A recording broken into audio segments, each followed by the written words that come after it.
Right everyone, it is Finn here and welcome to my Afcon qualification round 1 prediction video, where of course today we're going to be predicting every single game in the first round of the 2023 Afcon qualifiers. Now of course there are like 25 games to talk about in today's video. It is a buttload of games. What's your profanity? Of course, I am so happy that some sort of Afcon content is back because I'm not gonna lie, I've kind of missed Afcon football. So of course, now that the qualifications are back, I am super excited. And you know what? There are definitely some very interesting games coming up that I can't wait to talk about. And I think there are a lot of games that could hold surprise results in this competition. So of course, ladies and gentlemen, before we jump into it, don't forget to subscribe if you're not subscribed already. If you like to see this content on a regular basis, don't forget to hit the like button, grab your coffee, your popcorn, whatever pleases you. It is a Friday, so feel free to grab a beer.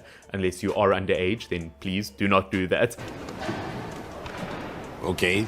But of course, jumping into our first round of games for the Afcon qualifiers, we start off with Angola versus the Central African Republic. Now for me personally, I feel like this could be a very entertaining game. Of course, looking at the likes of Angola, they recently ended up picking up a draw versus Equatorial Guinea, which to me personally, after the run they had at Afcon, is a very impressive result. Obviously they also ended up picking up a draw versus Egypt not too long ago, so I don't think Angola is a team that you can totally end up stepping over. But of course, looking at the Central African Republic, once again, their form is also very strange at the moment. Obviously, they ended up picking up a draw in their recent game, but before that, they ended up picking up 4 losses, but before that, a win versus Nigeria. So I feel like between these two teams, it could be wildly unpredictable, and that is why I'm going to end up going with the draw in the meantime. I'm going to end up going with a 1-1 draw. I mean, to me personally, I'm kind of upset to an extent that Helder Costa, after swapping international allegiances from Portugal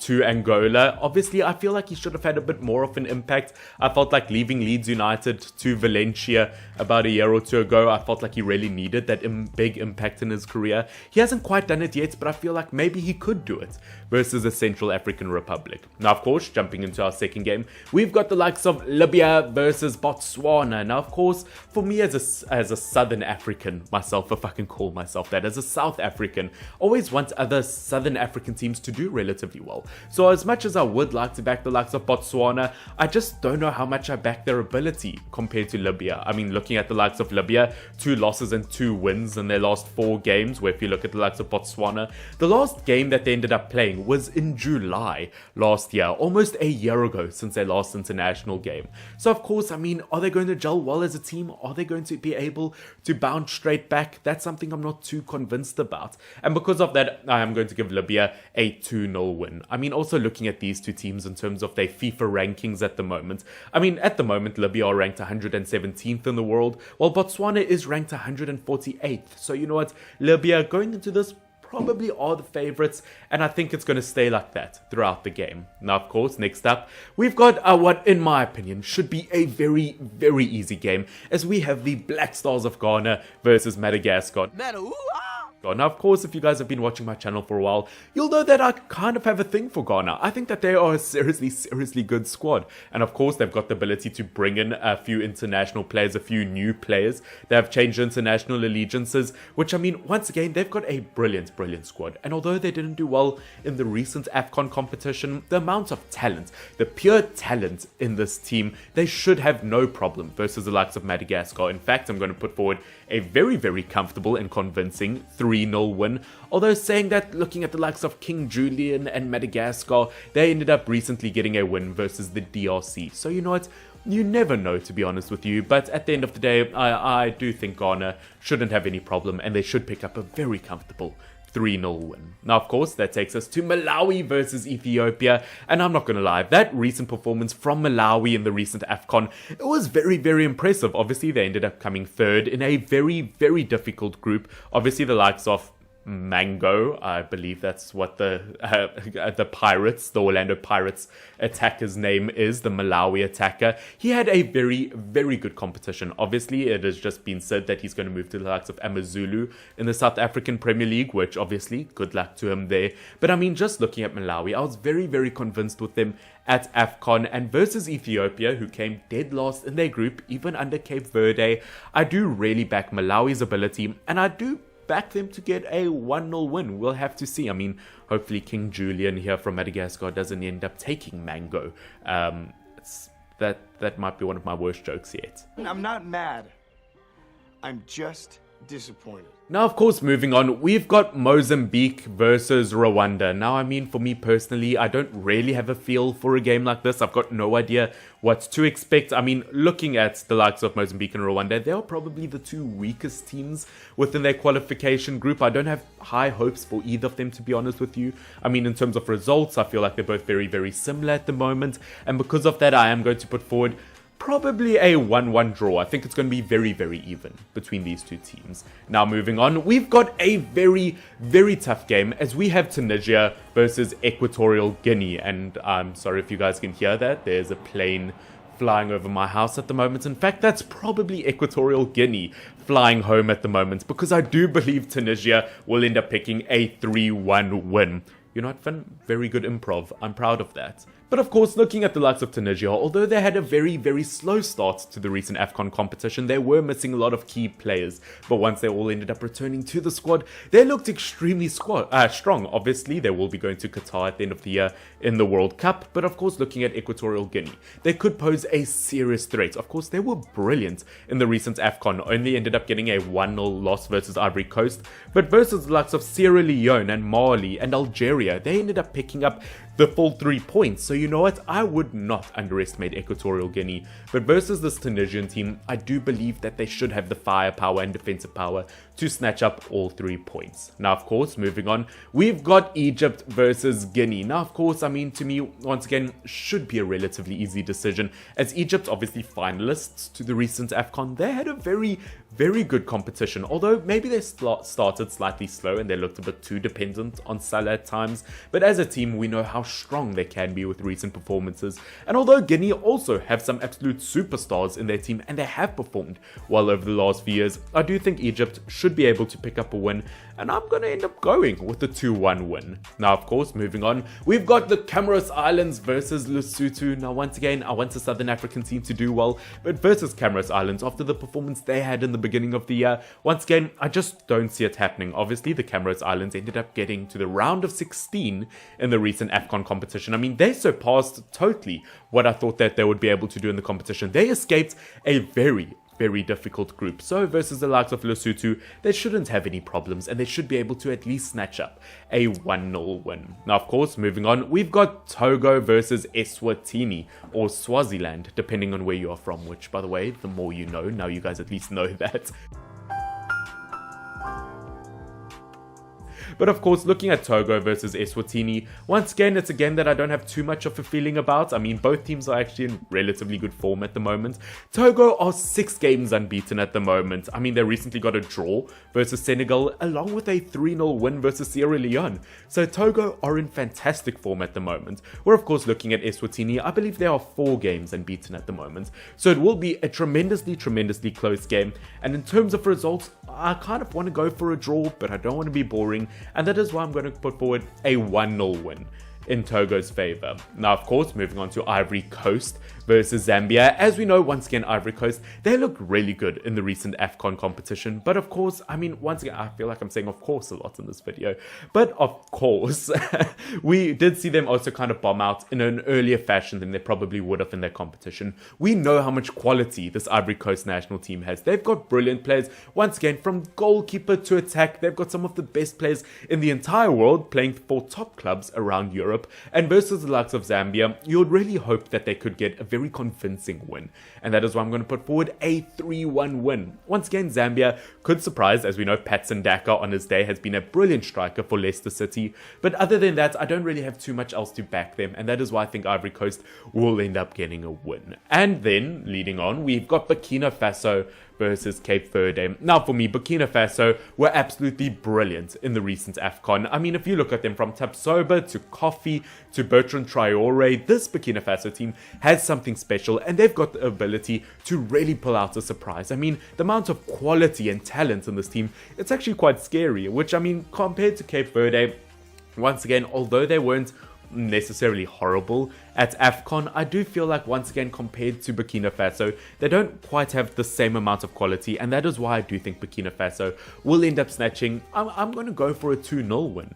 At the end of the day, I think that's probably going to be a likely result. Now, moving on, we've got Namibia versus Burundi. Now, of course, looking at Namibia, once again, a Southern African team, I'd absolutely love for them to do well. But I mean, defensively, there's just no hope for them. I mean, 9 goals conceded in their last 4 games, where obviously, if you look at the likes of Burundi, I mean, once again, they've kind of been winning their games as of late, or drawing their games, and when they end up picking a loss, they're kind of small losses. So when it comes to, I mean, the better between the two teams, I actually think, weirdly enough, Burundi might be better between the two in terms of their form at the moment. And that is why, once again, I'm kind of going to put forward a 1-0 win, although I could very easily see it be a 0-0 draw. Now, of course, we've got Cameroon versus Kenya next. Now, of course, this game has been called off. It has been cancelled, as both Kenya and, I believe, Mozambique have been disqualified for the qualification stage, as both of them have kind of had problems in terms of their government, or in terms of political influence in terms of their football competition. So,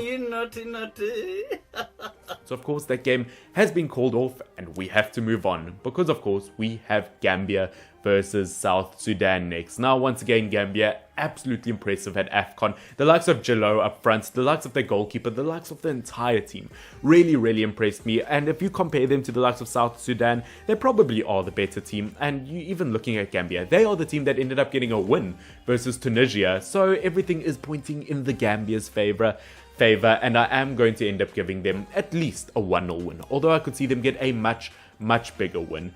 That then leads us on to the likes of Tunisia versus Niger. Now, of course, looking at both Niger and Tunisia, or Tanzania, I do think that it could be a very, very close game to an extent, although I do think Niger have potential to get a win, but I'm going to put forward a 2-2 draw. Both teams very, very similar in terms of recent results. One thing that kind of sways me in Niger's kind of direction is the fact that they recently got a 7-2 win versus Djibouti. I mean, they absolutely smacked that Djibouti like. Maybe I shouldn't comment the rest. That then leads us onto the DRC versus Gabon. Now, this might be the biggest game we've spoken about yet, because looking at the DRC, they've got an absolutely fantastic squad, but they've been underperforming to a next level. I mean, the squad and the amount of players that they have, the talent that they have, they should not be performing nearly as bad as how they have been performing as of late. Where if you look at the likes of Gabon, I mean, even while missing some star players as of late, they've been brilliant in recent competitions. They've been playing really, really well. And I mean, to have a player like Pierre-Emerick Aubameyang, who scored 11 goals in 17 La Liga games this season, but there's only one problem. Pierre-Emerick Aubameyang has just announced his retirement from the Gabon national team. Gasp!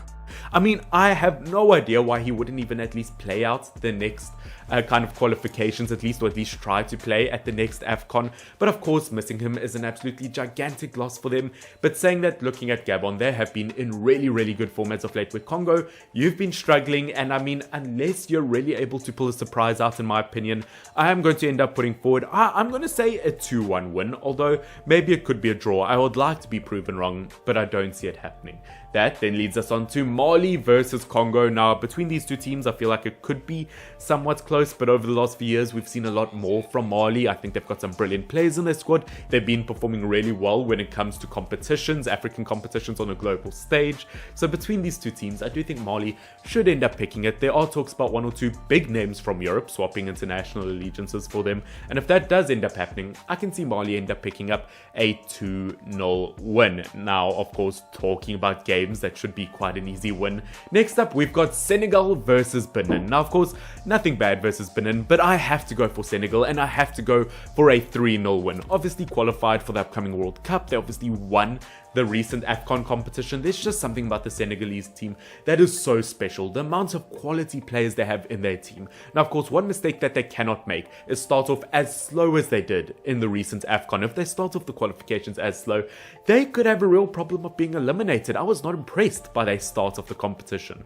But of course, they ended up picking up towards the end. They ended up picking up the silverware, or the goldenware, I guess you could call it in this instance. But of course, Senegal by far have the better team, and they should pick up a very, very easy win Moving on, we've got Mauritania versus Sudan. Now, I keep on getting people in my comment section say, please do not underestimate Sudan. You cannot underestimate Sudan. But that is almost impossible at this stage with no win in their last 12 games. That might be a problem. Where at least Mauritania, although they weren't brilliant at Afcon, although they're not a necessarily top-class football nation compared to some of these others, they've at least qualified for competitions. They've had very decent games in between their bad games. So in comparison, although I can't underestimate Sudan, I have to go with Mauritania, and I am going to go with a 1-0 win. Now, of course, moving on, we've got Algeria versus Uganda. Now, of course, looking at Algeria, just like Senegal, had a very, very slow start to Afcon, but one problem, they continued that slow form. Of course, got knocked out way earlier than they would have liked, but of course, are they going to end up making the same mistake versus Uganda? No disrespect to Uganda. I'm sure they've got a very, very decent team. They've got top players playing around the world, but in comparison to Algeria, I don't think they're going to make the same mistake twice, and I do think Algeria should pick up a 3-1 win. I think that they do have to sort out some of their defensive problems, because I was not happy, and I'm sure they weren't happy with that at Afcon. But of course, in terms of attacking power, once again,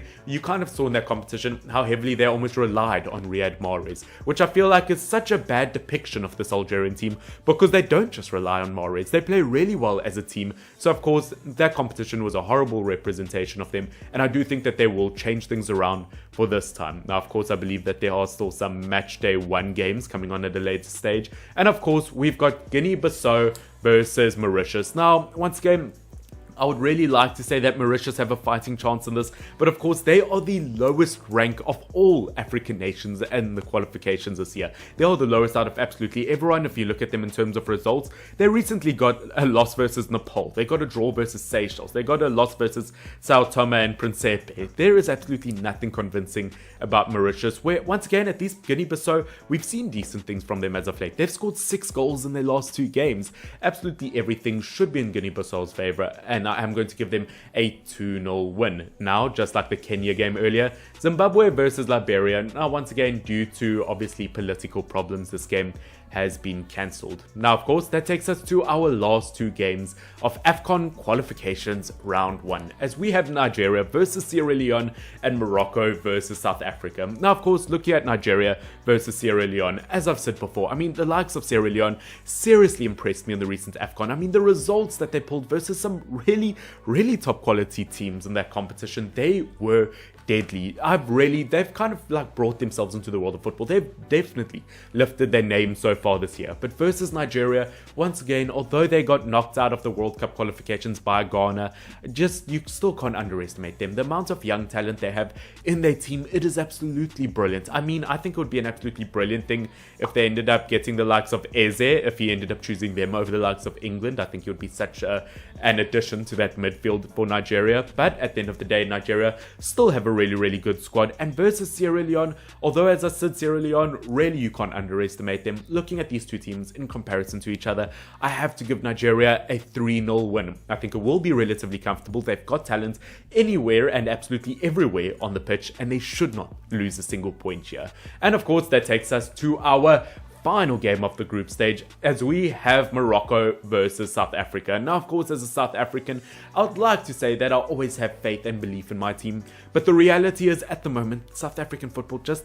isn't great in comparison to these other teams. And to get Morocco, who is one of the top nations in African football at the moment, I am not convinced that we're going to get the result here. Obviously, one major boost for South Africa is the fact that Percy Tau has returned to the national squad. Obviously, he's been playing his football in Egypt at the moment. He's been doing relatively well, at least over the last month or so. But compared to Morocco, I can't see us end up getting a win, and I do see Morocco getting, I'm going to put forward a 2-0 win, to be honest with you. I can't see us scoring. I mean, the likes of Bono, who was absolutely a machine in La Liga this season. I mean, what a brilliant goalkeeper for Morocco.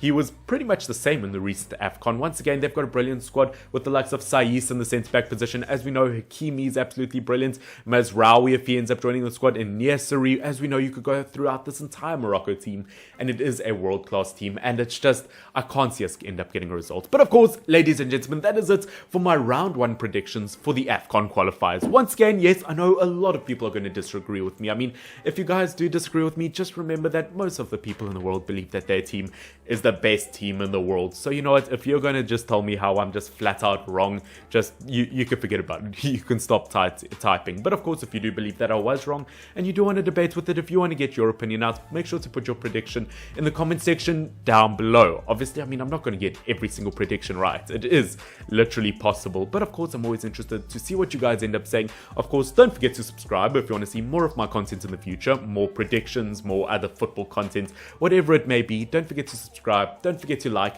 And I'll see you all very, very soon. This has been Finn, FYNN. Cheers.